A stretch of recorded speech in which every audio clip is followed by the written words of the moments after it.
Okay. So, Joseph, are you unable to talk today?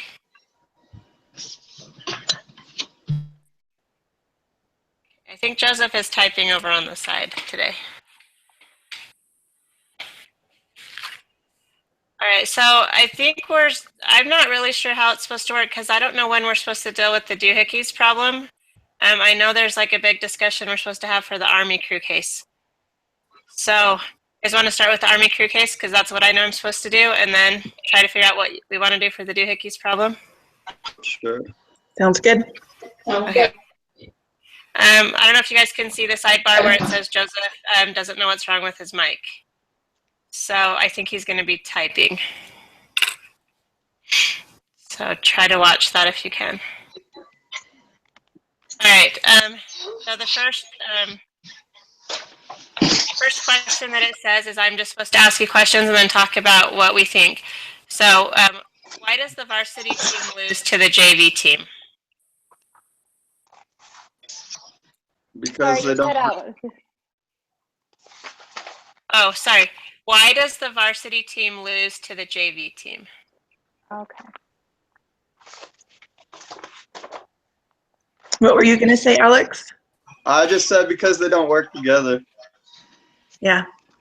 They're all on their own team. They want to do what they want instead of what the team needs to do. Yeah, they don't have that team mindset. It's all their individuals, and they don't work together well because of it. Yeah. And there's a whole lot of blaming going on that team too. It's not my problem or the team's problem. It's this person is a problem. That person has, issues with that. And so. Yeah, I thought it was interesting at the very end when they're kind of talking to the team members and they say, I've been carrying this boat alone. I'm the only guy working hard. I'm alone. I'm the one carrying the boat. And it's all I, and not, what can we do to fix our situation and help us row better, work together.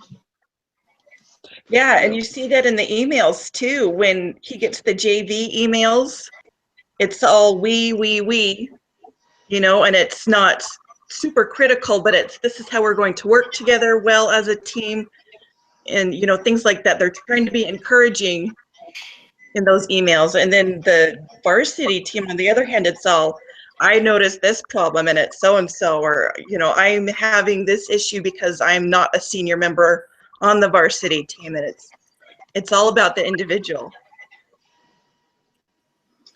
Yeah, and I even noticed like in their team chant, the JV said the exact same thing, and it was uplifting, whereas the varsity just did whatever. There wasn't any consistency.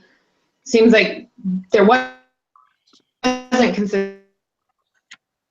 Just did whatever. And they also seemed like varsity seemed like they were superior, like they had a superior attitude over JV, so they looked down on the fact that they had to race them. Yeah. Yeah. For sure. Yeah, that leads into another question. It said, how did the rivalry between the two boats influence the varsity's performance? Oh, they were humiliated and angry, and you definitely see that in the comments. I think it made the blame that the varsity team was pointing at each other even worse because they saw that they were losing.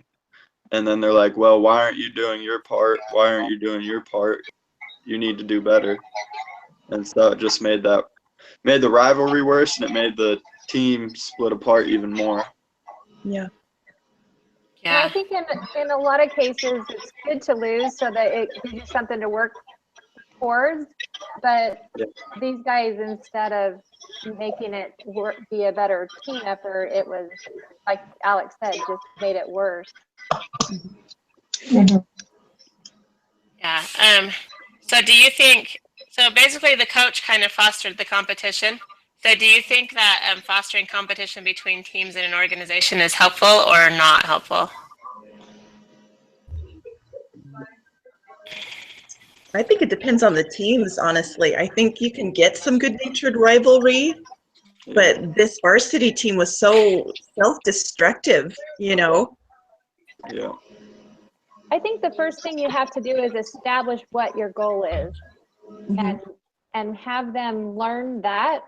And once they learn, which in this case was teamwork, of course, and once they learned the importance of working together, then if you incorporate the competition to try to get better or whatever, I think it made a big difference. But it seems like that first retreat they did, they went right into racing and competing. Yeah. I think it helped them. All of them, at least the competition was able to expose their weaknesses and the challenges they are having. The junior team, they're more together, so competing with the varsity team, they get to help them learn that this is the problem you're having. Though individually you're strong, but together you're not, so you need to work on that. And it helped the coach to identify those problems. That's true. Yeah, the competition helped like expose the problems, and but then they weren't. The varsity team didn't handle them really well. Yeah. Well, and I think also in the training, he said he focused a lot on their individual strength and stuff like that. So I don't think the varsity team took that as me in their training, and they should have focused, maybe the coach should have focused some of the training more on teamwork instead of me. Yeah.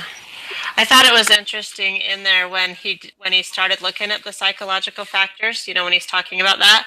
And the varsity team, like the JV team took some of that to heart, and the varsity team was like, "Oh, this is too touchy-feely." Like I was like a lot of egos getting in the way. So I don't know if the competition was like causing issues with the egos. You know, where the JV team had already decided they had nothing to lose, so they could just keep learning. But the varsity team already thought they were awesome, and so they chose not to learn Yeah. because they didn't like any of that psychological part of it. Do you think the varsity team would have had faster times if they would have practiced alone?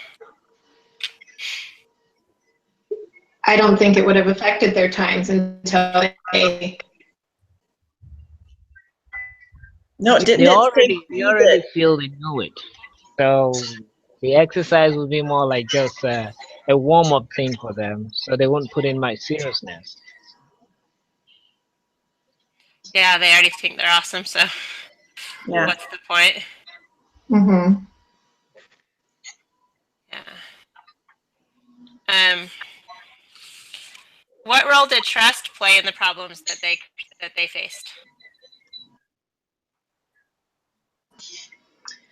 I think that because it said that you're supposed to trust even the weakest link, and I think that varsity only trusted in themselves, so they tried to overcompensate for the weakest link, which then got their rhythm off. Yeah.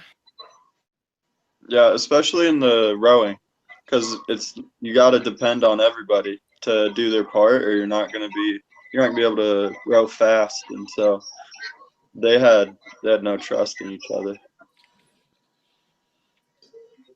Yeah, I think that's where the whole "I'm pulling the boat by myself" came in too, was, Yeah. you know, they are trying to overcompensate for everyone else. They're not trusting he'll get his rhythm back, or and so they're doing more than they were supposed to do, trying to take on the role of somebody else instead of trusting that that other person would get back into doing what they needed to do. Yeah, I thought it's an interesting, like, so I was thinking at it from a parent's perspective. Like, so where it says the best response was to trust whoever made that error would correct their next stroke. That is so not our nature, right? Like when your kid makes a mistake, you're not trusting that they're going to correct the error, right? You're jumping in and explaining all the ways they should correct their error. So it's so not, even for a rowing team, I just don't think it's our human nature to trust that somebody else is going to fix their mistake without some input. Right.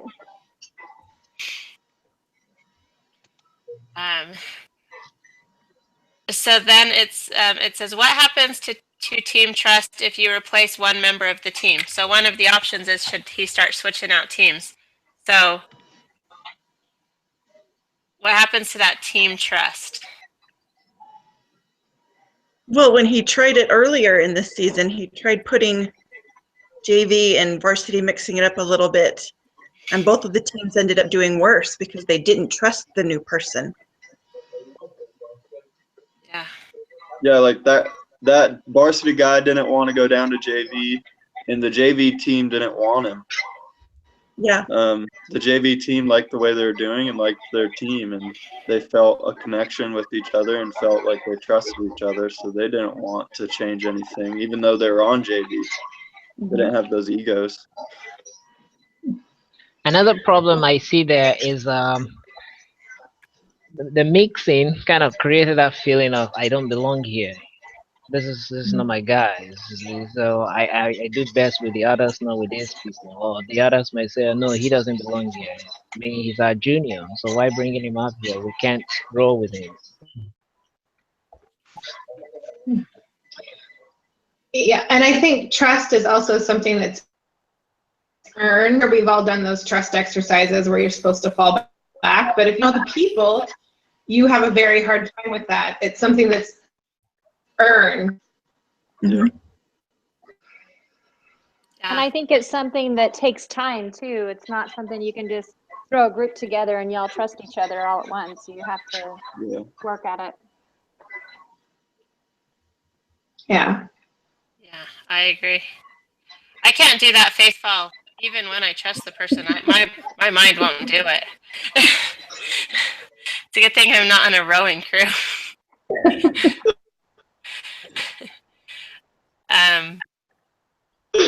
Like even on a trampoline, I just cannot do that thing. I don't know what my deal is.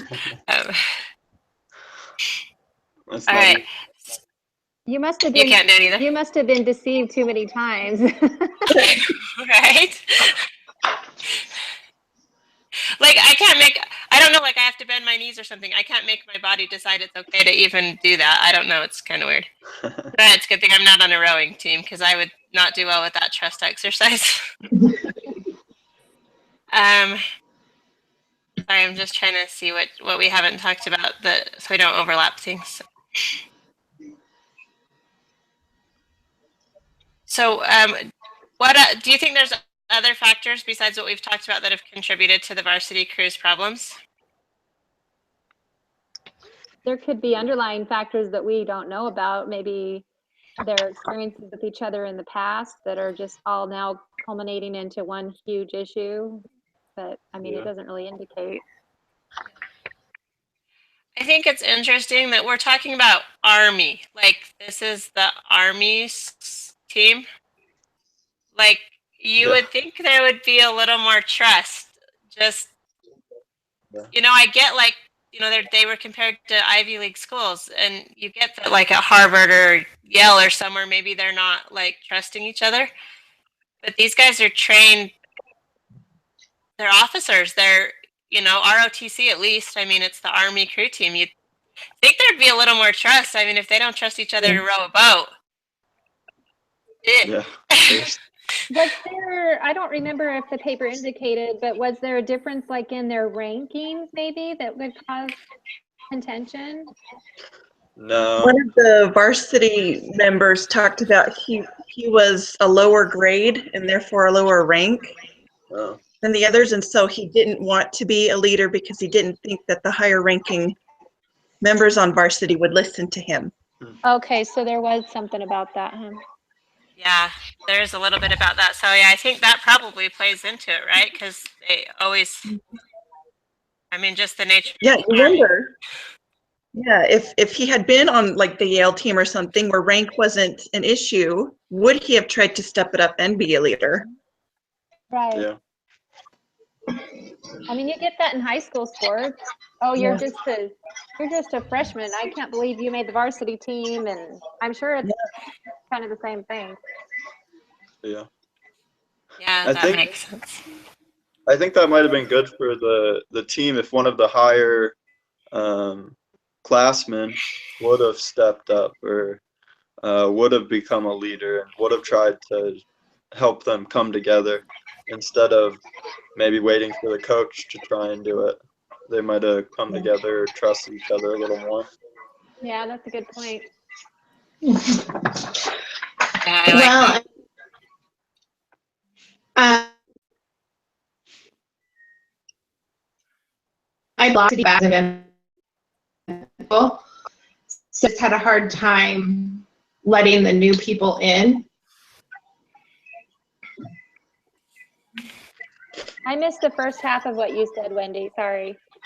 I remember reading where he said that a lot of the varsity team was coming back from the season previous, where it was a successful team, and so they were letting the new members in, and so finding that new trust would be hard, especially when they were already successful once. Yeah. Right. Yeah, that makes sense. Okay, so the next one is, how did the varsity's problems evolve over time? And is there a key point when their downward spiral started?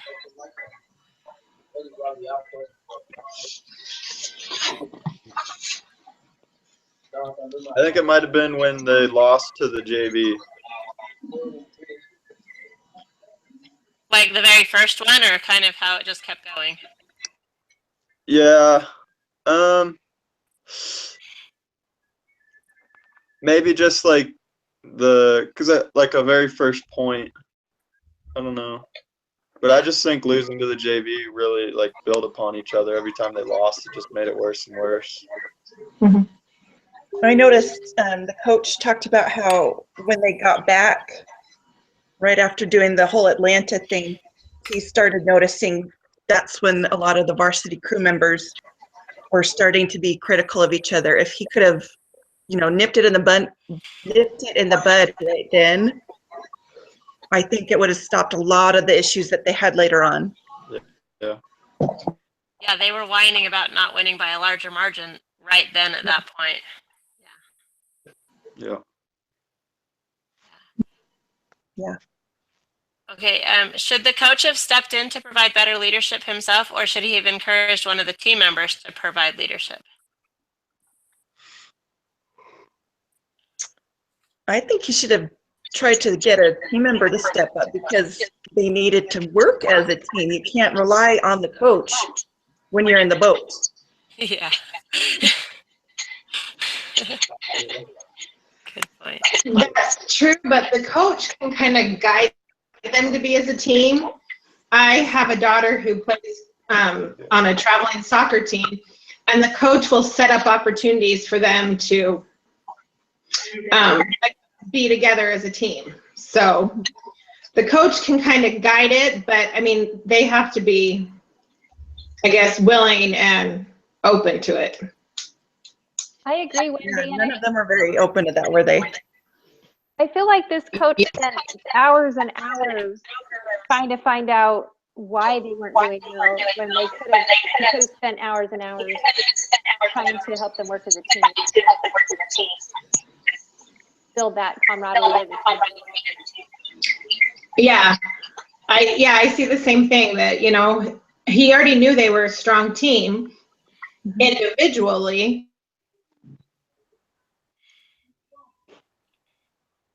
Yeah, it's like he spent so much time baffled about Yeah. why his best rowers weren't performing instead of like helping them, helping someone step it up. I was thinking about it with this class, like we're kind of on our own, right? I mean, we were put into teams and we're on our own to kind of make it work. I mean, the teacher's kind of guiding it, but there's not a lot of, we have to figure out how to make our team work. And I kind of feel like it's the same situation. The coach needed to guide them to help them find ways to make it work. And another thing I think of is that the team members may not somehow realize that they are having that kind of a problem. And so the coach who have identified that I think he has a great role in stepping in to psychologically prepare the mind for them to see the problem and see the need why they have to work together as a team.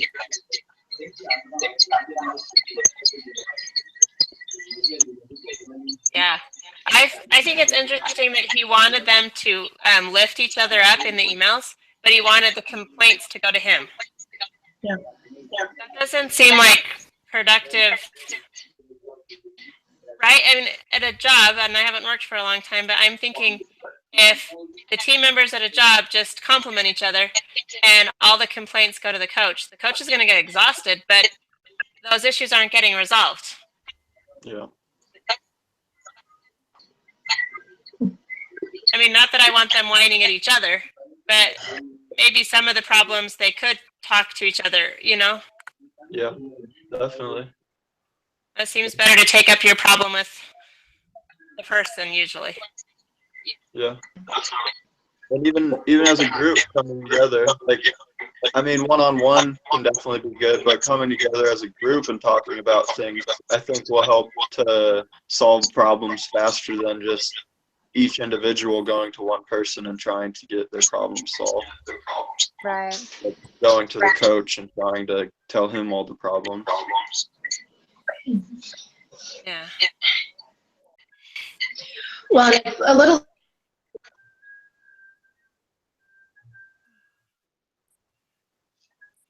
Wendy, you kind of cut out.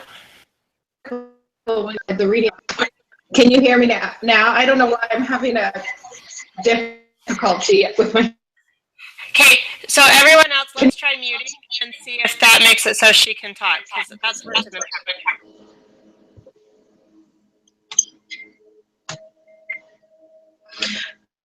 So I was just saying that that article we read where about like supervisor meetings, you know, ask for input and stuff like that on what you're doing wrong, and maybe that will help. And constantly be talking to your peers, your coach, so you can get that feedback that you need.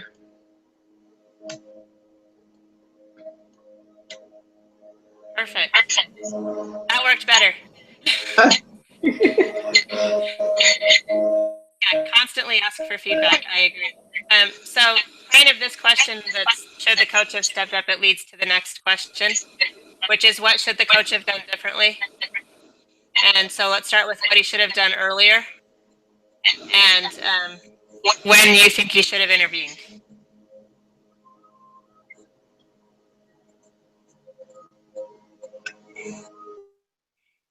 Sorry, when he should have what? When he should have when the coach should have intervened into the situation.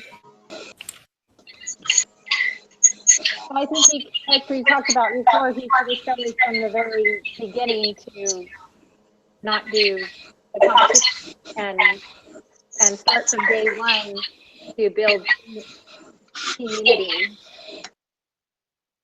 And that should have been his biggest focus, because that was their biggest downfall. I think he should have gotten them together earlier in the season when he saw that they were losing to the JV team, because he knew they were all better athletes and stronger, but they were still losing. So he must have known that there was a problem psychologically or whatever it may be.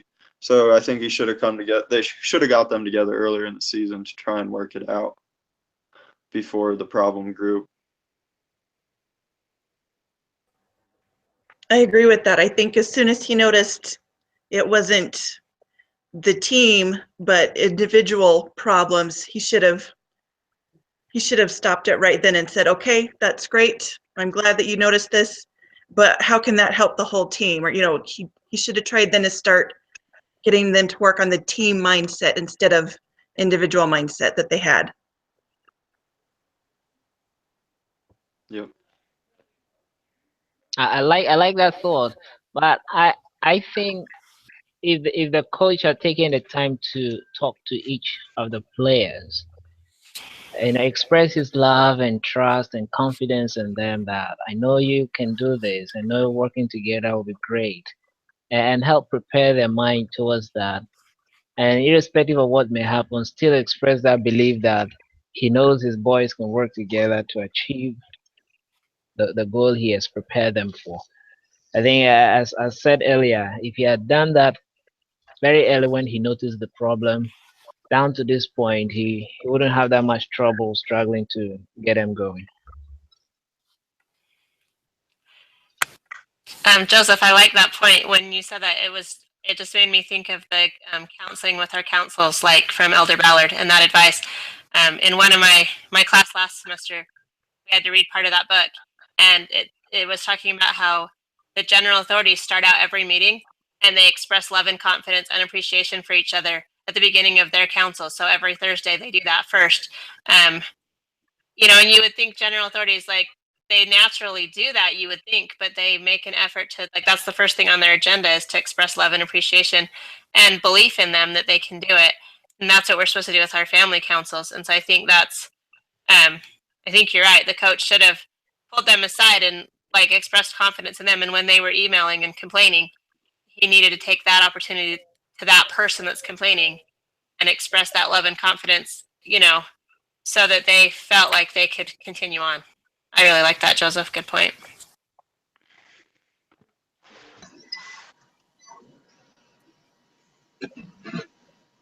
Yeah, and I also think it's important as a team for him to point out to them that they need to realize that each one of them is important. There was none that was more important.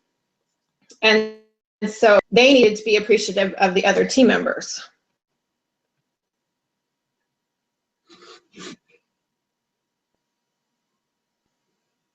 Yeah, that's a really good point, that they needed to start building each other up, not just being built up by one. All right. So what do you think the coach should do now? So he's got this Tuesday meeting. He's got 3 options. What do you think, and what are the risks to what you recommend?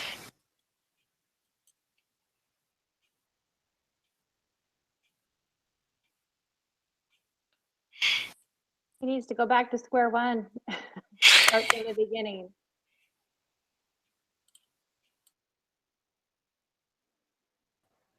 Yeah, I think making any big changes, like trying to change half and half for the teams, that kind of thing, at this point, it's not going to help at all. If anything, it's going to make problems worse.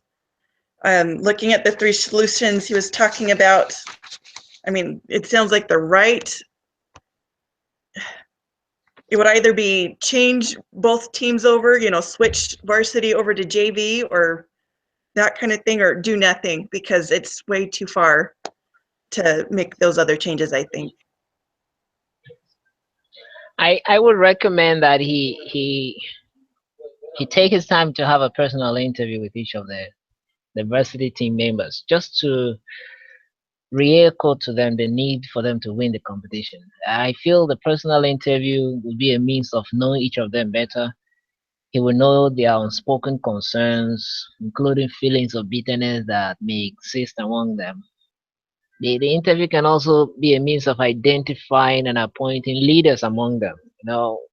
When people, for example, when pairs have somebody that leads them among them, for example, when you have a 12-year-old boy leading Dickens choral, they know it's their person, and so he knows how to relate with them. But putting the varsity and junior team together for a top national competition like that would mean failure for both the coach and the team. So he should work on eluding the fears, anxiety, and lack of direction among the boys. And then he should be confident. He shouldn't be disappointed if he finds out that there are some problems among them because of his interview. He should prepare the junior team in case there is need to replace anybody from the varsity team.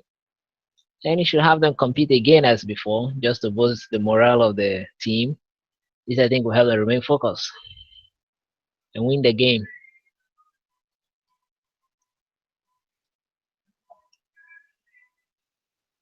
Wow, you've got it all planned out. I love it. Yeah, I love your Eli- thought process. I do too, Elijah. I think you have really good. That's a really good idea. It's not anything I've ever thought of. He has time to talk to each of them, and like you said, eliminate fears. I think that has a lot to do with this. There's just so much fear. Like I do not like the idea of switching the boats. Like I do not like the idea of letting the JV boats. That crushes the varsity team. I don't like switching the individual members. That's already been shown to not work. So I think, yeah, he has to intervene and a personal interview and like talking to him about leaders. We had our 12-year-olds went on a scout camp, and one of the dads could see there was a problem, and so he went up to the Deacons Quorum. I was a Deacons Quorum president, or if he was one of the youth scout leaders, but he went up to him and he put his arm around him. He's like, "You're almost 14, and these boys are 12, and they need your help. So you need to go up to them." And the dad just kind of it was somebody else's dad, right? Just put his arm around him and he was like, "I need you to step up and lead these boys. You need to show them how to do this. You need to show them how to get merit badges, how to camp, you need to show them while you're here at this week-long camp." And like we went to the court of honor and all those young boys had 5, 6 merit badges each because that dad had taken the time to be like, "Hey, you've got to be a leader here. You've got to step up." And so I think Elijah has a really strong point. If he interviews with them and then appoints leaders and kind of directs them, like, "Hey, you need to get over thinking you're pulling the boat, and you need to work with so and so and see what you can do." Guide him a little bit. It would make a big difference. I think he has to think about it as more than just a rowing competition, and think about these students as leaders and as people that are going to make a difference in the world, and help them to realize that it's bigger than themselves in this rowing competition. And he can really help them to overcome this and see how to, figure out problems and see how to grow as individuals that can work together. I think that would help a lot.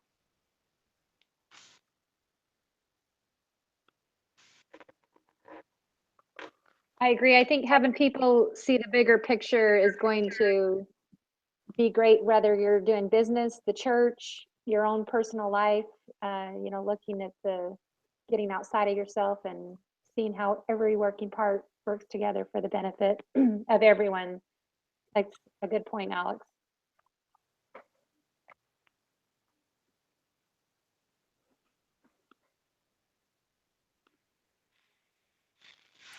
Okay. So what it says to do here, it says try making a list of all the ideas that coach could do, including crazy ideas. I don't think we've come up with any crazy ideas. And then I don't know if you feel like there's anything else from this case we should talk about, and then I can tell you what he did. I don't know if you're ready to hear what he did, or if you have anything you'd like to talk about with trust or teamwork or leadership.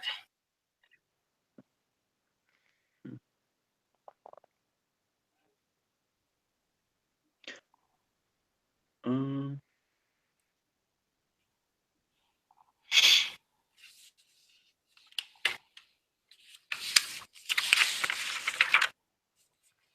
I'm ready to hear what he did. I think we've had a great discussion on the other things. I don't know if there's anything else I'd mention regarding that. Okay. Yeah, I don't think so either. I think I guess looking over the notes, the one spot maybe we didn't there. When we were back, we're talking about the conflict, kind of the conflict and competition.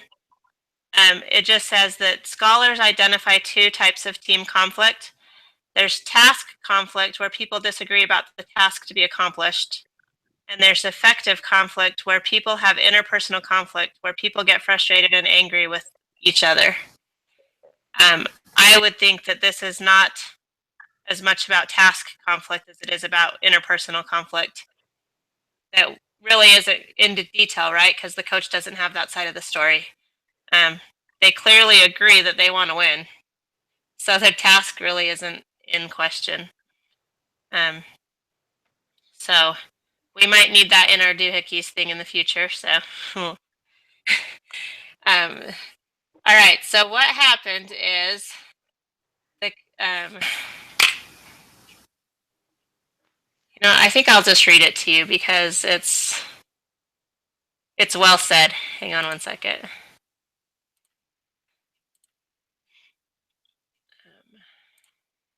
It made me laugh, actually.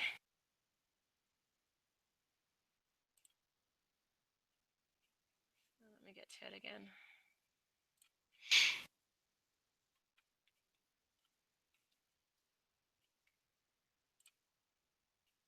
Okay. So Coach P, coach of the Army crew at West Point. So this was West Point. A few years ago, faced a baffling problem. Through extensive testing, he had developed objective criteria to rank his rowers. He then put the 8 best, his dream team, in the varsity boat, and the 8 others in the JV boat. The problem: the JV beat the varsity 2/3 of the time. The situation, as explained in the case, was that the varsity was full of resentment over who was contributing most, while the JV, feeling they had nothing to lose, supported one another happily. One day, Coach P lined up the varsity crew in 4 pairs. He told them to wrestle. No punching for 90 seconds. There were no clear winners. Each man was discovering that his opponent was just as strong and determined as he was. Coach P then had them change opponents and wrestle again. By the 3rd round, they were choosing their own opponents. One guy would point at another and say, "You." Finally, one of the rowers started laughing and they all piled into a general brawl. Eventually, someone said, "Coach, can we go row now?" From then on, the varsity boat flew. You probably can't order members of an executive team to wrestle, tempting though it may be, but bringing tensions out into the open and then resolving them is one of the team leader's most important jobs.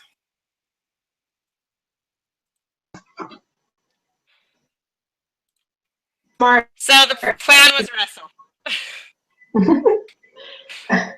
Well, and thinking back to the different levels of coaching, and the master coaches always focused on the psychological variables and felt that was the most important. And he was working on, what he had been working on was conditioning. And they weren't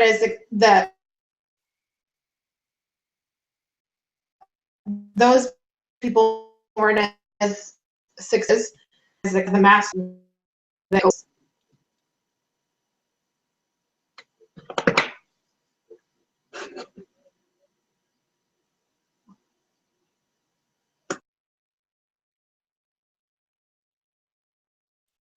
Yeah, when you said that about the conditioning, it reminded me of that reading where it talks about he paired with that other coach, the coach named Satan, and had that absolute brutal workout. I mean, these guys were already fast. They knew they were already fast. I mean, it had the times comparing with the top teams. So that conditioning was probably brutal and like a blow to their egos, right? Because why do we need to keep doing this? We're already so fast. And then the psychological just kept going down.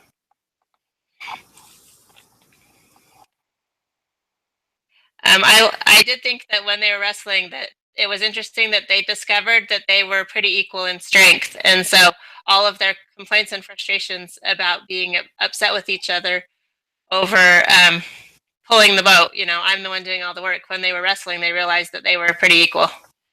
I thought that was an interesting way for them to discover that. Why do you think this response worked? And what can we learn from this approach that we could apply to a business team?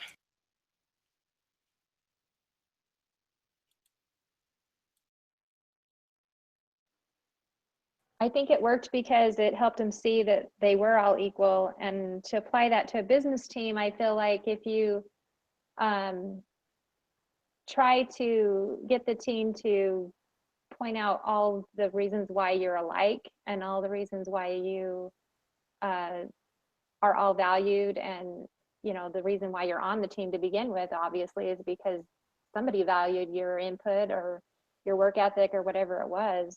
But if we just point out the similarities and accentuate the positive strengths everybody brings, and instead of realizing all the reasons why we're better than somebody else or why we can get the job done better or whatever, then you'll have a much better team accentuating those positive strengths.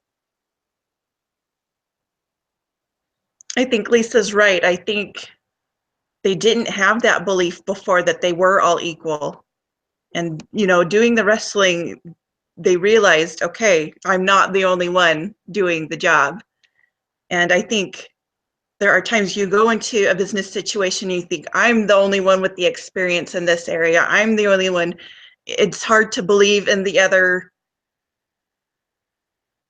in the rest of your team's abilities. And when you do that, you have horrible projects, nothing works out well. You've got to believe in the other members of your team if you want it to work. Yeah, Sarah, when you just said that, I was thinking about church callings.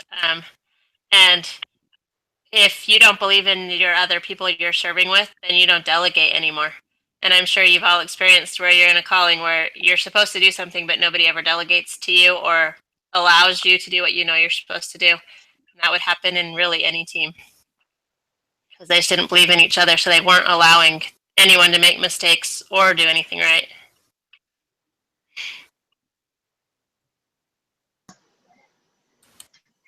Well, and I think it's also important to approach each team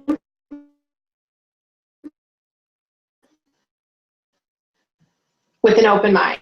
Like, I'm sure in your school, come everybody the opportunity to prove that they are going to pull their weight instead of coming in and trying to do it all. Then that could be helpful.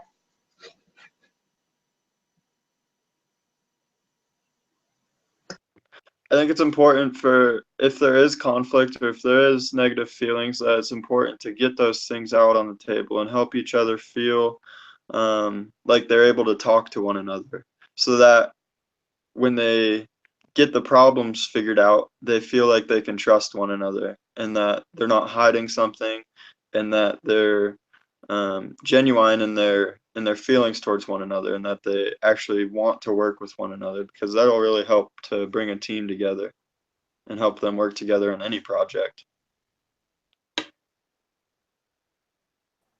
Yeah, if the coach had maybe let the other players see what they were saying about each other in the emails about the problems they were having, maybe a lot of that resentment that the varsity team just let grow and grow and grow would have been resolved a lot earlier in the season.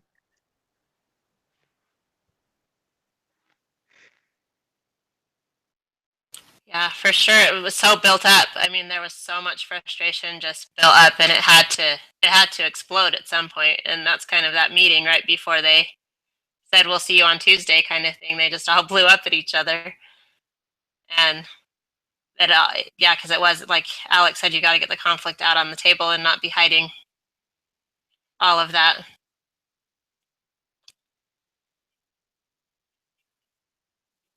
So the reminder in here is, it says, obviously this wrestling could only work at a military school where team members were trained in combat.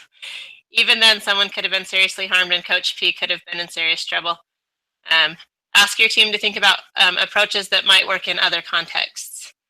And obviously, you're not going to encourage your deacons quorum to go at it, or your elders quorum, and certainly not your high priest quorum, right? So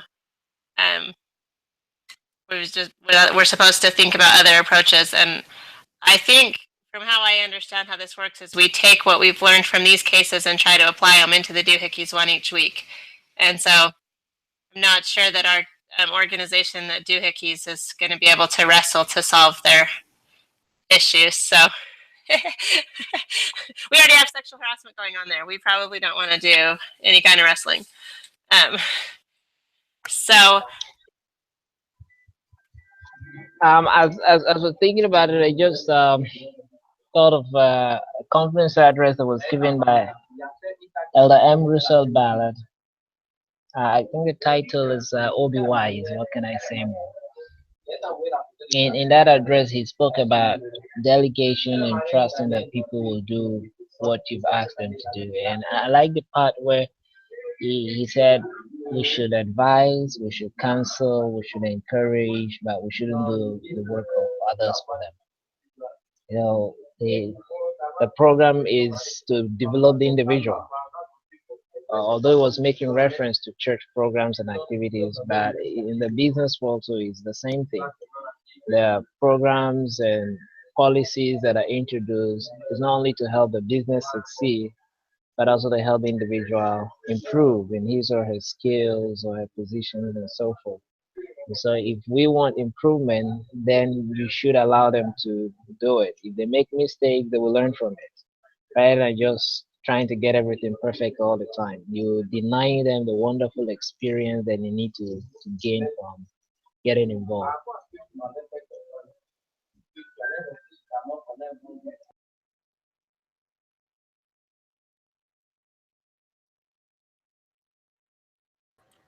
I think We should looking just at say the, amen there. yeah,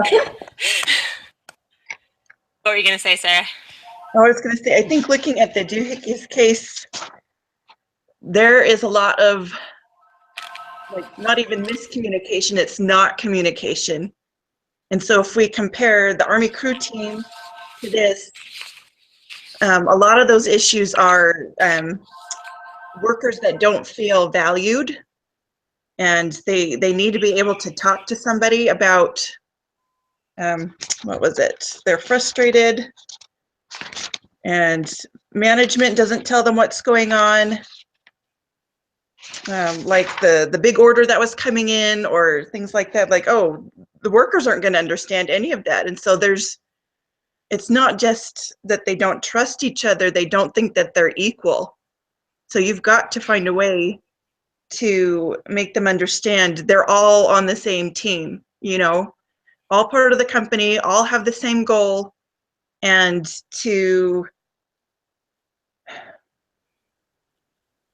you've got to set up some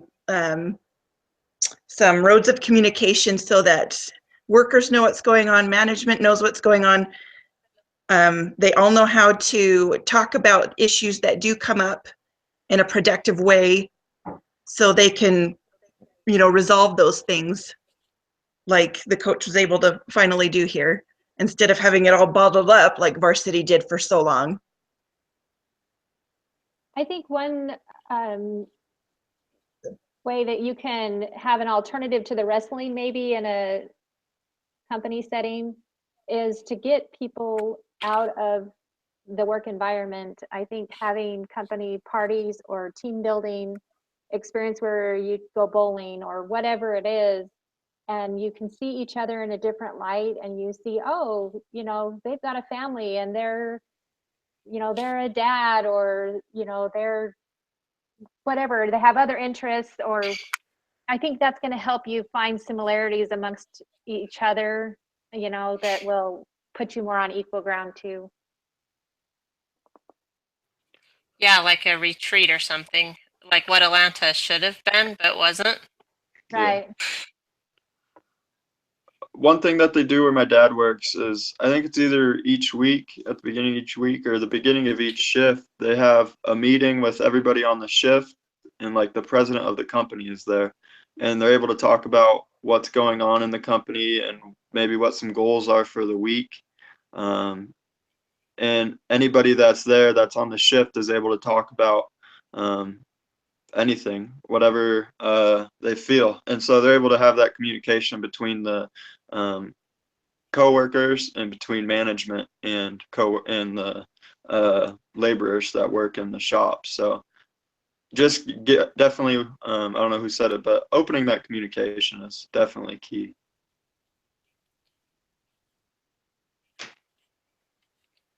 Yeah, for sure. And something that Joseph said too, maybe the line supervisors can talk about, you know, the good things that happened last week, help build up the workers on your line, so, you know, they feel good and valued about what they're doing, kind of like how the apostles meet together and they, you know, they tell each other, I appreciate this about you.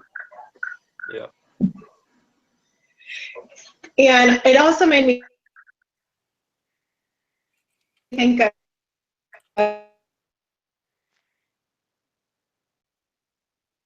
that King Mosiah laid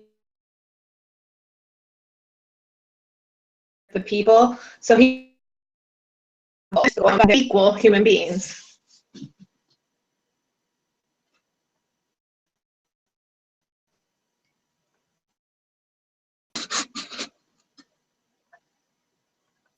Sorry, Wendy, that broke up really good. I heard King Mosiah. That's about what I heard. I'm going to mute and hopefully see if you can do it again. Okay, sorry about that. A way to hook up a wire, I can't seem to find a wire. So,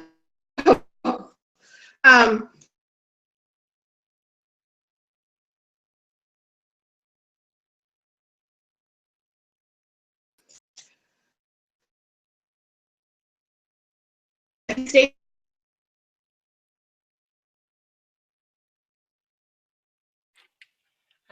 Yeah, we're not getting anything. I'm sorry.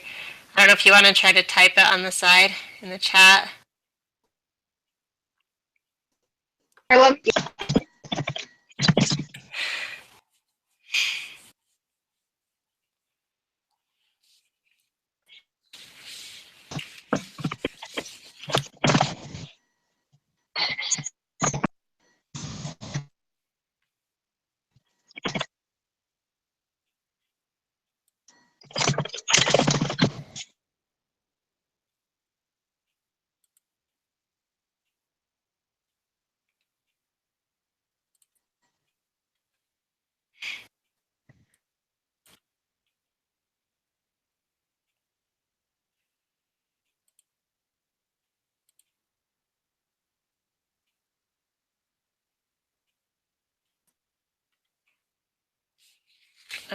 I can hear you typing, but I'm not seeing it yet. We'll give it a second. All right, so back on the crew case really quick. There's just a feedback and final wrap up that I'm supposed to do.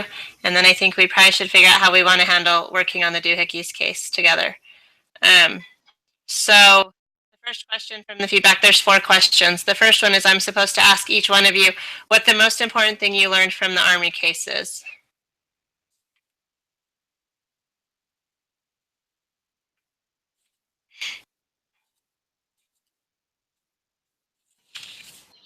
I would say the most important for me would be to realize that everybody, it takes everybody to work together, and we need to not see each other as, you know, maybe we're a manager, but we need to not see each other as better than the people who we manage, and just see each other as working together for the end goal.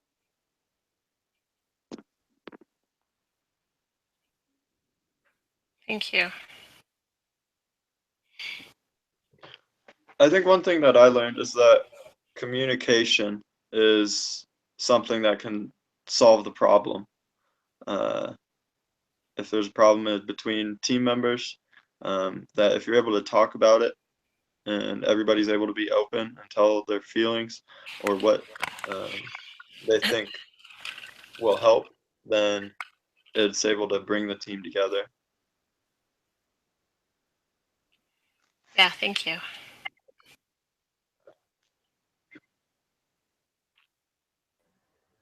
Yeah, I think for me, one of the big things was realizing how important it is to rely on your other team members and not try to do their jobs or overcompensate, but realize I have trust in you, you're going to get your part done, that kind of thing. Yeah, I think that's an important lesson. I like it. What the most important thing that I learned there is that leadership is key to succeeding in teamwork or something. If everybody, if the team has a leader and there is trust among them and they're all aiming at one direction, they'll easily put their energy or resources together to achieve that goal.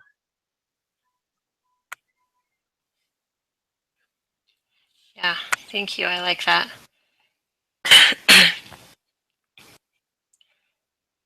Okay. So over on the side, Wendy put King Mosiah labored in the fields with the people so that he was not a burden on the people. The managers need to go into the warehouse and see what the workers are doing.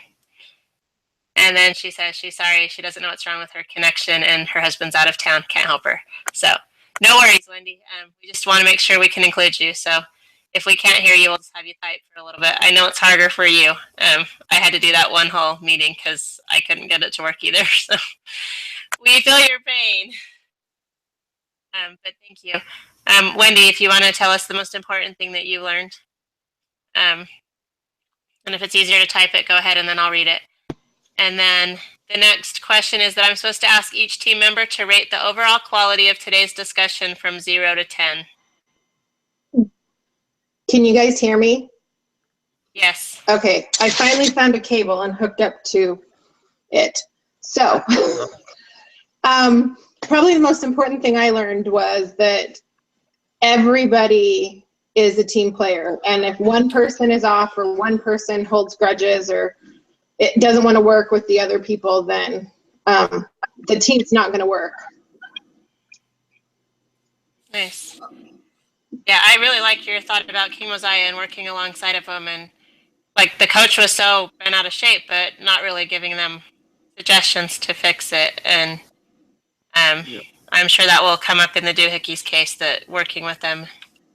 So thank you. All right, Lisa put her ranking over on the side. So just need to rank the discussion.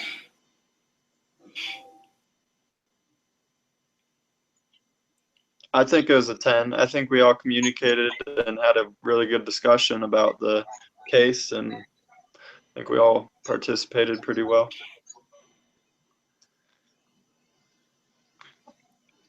Yeah, I agree, a 10.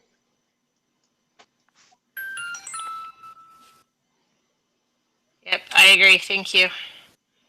I'm supposed to ask what I did as a discussion leader that you liked and what I can do better next time.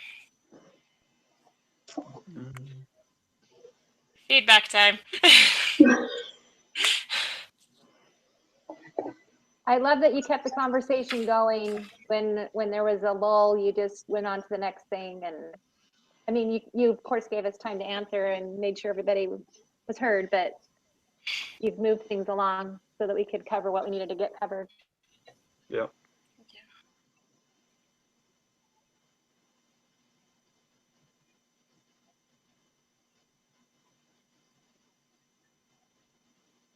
Yeah, it felt like a good discussion. Like it kept moving, and it wasn't stalled, and it wasn't like I don't know. I feel like you kept everybody participating and listening to everybody's answers and questions. So it was really good. Mm-hmm. Well, and kind of going back to what we discussed, you might have been the team leader, but you were still part of the team. You didn't take on, I guess, a superior attitude. Thanks. All right, and what would you like me to do better next time I'm a leader? I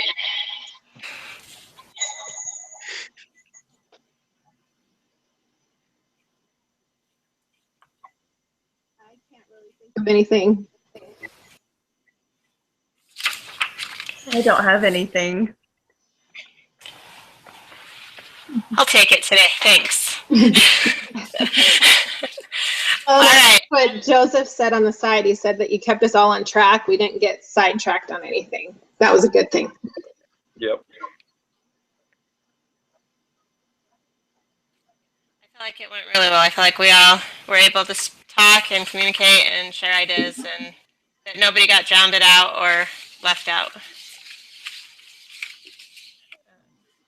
All right. So what do you guys want to do with Doohickeys here? I think that creating a Google Doc that we can all contribute to when we have time, you know, when we're working on our assignments, and then the rest can see as they get on, is a great way to communicate and collaborate on things like this. I'd agree. I like that idea a lot. And then we can even add, you know, kind of enhance to add to everybody else's ideas and things. I like that a lot. Yeah, I like that idea because you know, as you're having thoughts, as you're reading, it's better than just meeting once a week and talking about them. You can have them fresh. Yeah. Right. I'm happy to set a Google Doc up if you guys want me to do that. Awesome. Okay. That's what I was just going to ask. It looks like this is due. So I'm assuming, I don't know if I'm understanding this assignment right, but it looks like there's something for it due week 5, week 8, week 11, and week 14. And so I'm assuming that the whole overall find 3 problems and 4 solutions for each problem is the final product, and the things that are due are going to be things leading up to that. I don't know if anyone else has seen any other information. That's how I understand it.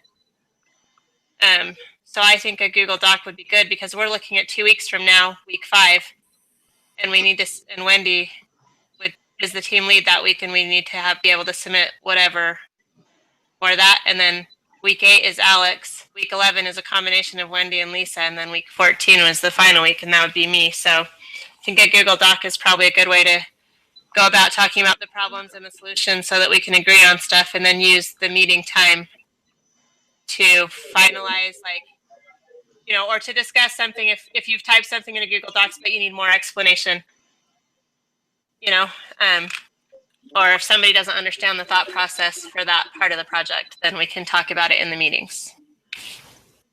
I think that's great suggestions. I was just wondering, I'm just kind of looking ahead to see if maybe they're going to give us different cases. So like now through week 5 maybe is this case, and then maybe they're going to change it to a different issue. But has anybody looked that far ahead to see that? What I looked at is this week for the Army case was we discussed this, and then the paper that I'm supposed to do is relevant but not exactly the same as our discussion. But it looks like we're supposed to pick out things from each week of the cases. So next week there'll be a new case we're talking about, and whatever that focus is or whatever we talk about is kind of where we take that and apply it to doohickeys. So I think there'll be a new case next week, and there'll be a new case week 5. So like, I don't know if that helps, but from what we had to do today is you guys read the Army case, and then you took a quiz, and then I had to look over the discussion prep stuff. And then the assignment that I have is to write about being a leader and a time that a team fell apart. Or a time I was in a similar situation as Army crew. So we're not even necessarily talking about like the same thing that we just talked about right now, other than the ideas and the input that you guys helped me with. And so it's like my own assignment. And so next week, you'll have your own assignment kind of based on a case. And then I think we're supposed to take what we learn from the case and apply it overall to doohickeys. So it's like this is the application part of it. Okay. So instead of applying to life, you apply to doohickeys. Did that help? So each of the topics we talk about each week is going to be what our solutions are, basically, or figuring out the problems and solutions throughout the whole semester. And then the whole culmination of the 12 issues or the 12 solutions to the 3 problems is going to be the final doohickey on week 14. Is that what you're saying? Yeah, that's how I understand it. I understand that we basically take the doohickeys thing, between what we're learning, we discover our problem. So like on the Google Doc, each of us might just have to put down what we think the biggest problems are, and then we have to kind of come together and decide which are the 3 biggest. Okay. And then on the Google Drive, we'd have to come in and put what we think solutions are. And those solutions hopefully come from what we've been learning. So we could find a solution to a problem from the Army case. And then maybe we'll throw it out at the end, or maybe we'll keep it. And then next week, whatever the case is about is the same thing. If we discover a problem or a solution from doohickeys, we could put it on the Google Doc. And then if we throw that out later, we throw it out later, or we keep it. We have to decide what's the greatest problems and the greatest solutions, I think. Okay, that sounds a lot less stressful to me than what I thought. I thought we had to have the 12 solutions by week 5, but if that's not the case, then I love it. Yeah, see, and I don't know because it just says team paper assignment due at the end of weeks 5, 8, 11, and 14. And so that's the part I'm not sure on. I'm hoping maybe that'll get clarified by him tonight in his meeting, or maybe we should email him and ask him. Yeah, that's a good point. Did anybody look at the sample paper he put up? I haven't looked at that yet. I wonder if that indicates a little better. I did look at the sample paper, and that's what it looked like. That's why I knew that the sexual harassment was one of the issues. That's what they chose as their biggest problem. And it looked Okay. like that's kind of what they did is they found big problems, and then they have this whole list of sources. So it looks like they took things from the entire semester, Okay. different readings, and they pulled that out as sources. So like this week's reading, right? We have resources we can pull stuff out of for solutions. Okay, great. Well, and here's just a thought. There's 4 things we need to focus on, and there's 4 weeks that they're due. So maybe like week 1, we have to talk about like what the HR issues and problems are. Maybe that's what week 5 we submit. I don't know. That's just a thought.